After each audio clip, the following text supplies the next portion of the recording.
Bun, atunci hoții rămân cu soțiile lor. Nu suntem mulți. Așa. Ați pregătit? Un dans așa la 1 minut jumate de banat. Mai rapid, băieții. Dacă se poate și cu versuri, una mai cunoscută.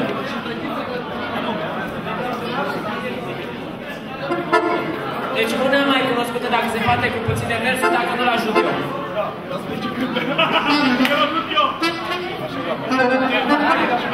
Deși...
Ai o mireasă, așa?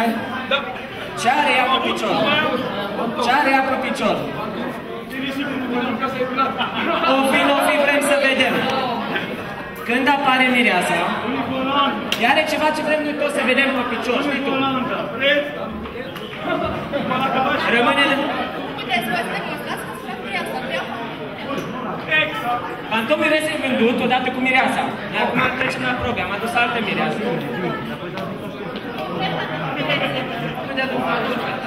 Să vedem și noi ceva de la mireasă dacă o veți voi. Așa nu putem. Altfel nu putem făcea. Da?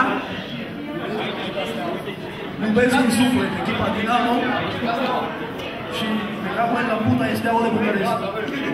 Cred că o să aveți o nuntă fără mireasă. Darul va fi mai puțin, se împarte în două. Nunta mireței se face undeva în oraș, într-un club, vedem dacă îți găsește pe careva. Și noi mergem la striptease. Și eu cu nașa. Bun. Pantoful.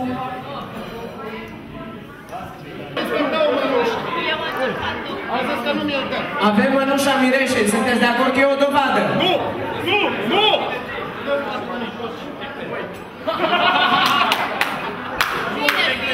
Dacă îți dai pantalonii tu jos, te credem. Altfel nu te credem. Pare foarte rău. Asta nu e mănușa miresei. Hai că se pune. Îi dau mai târziu, veniți în cameră. În 3? Bun. Mirele. Mire. Îți place fără mireasă?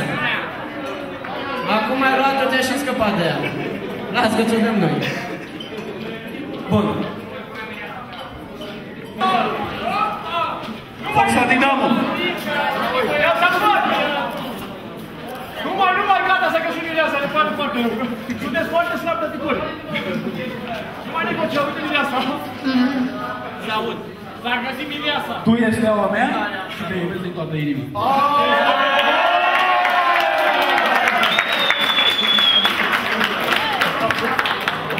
Bun, și trebuie să vedem și jardiera după picior, da?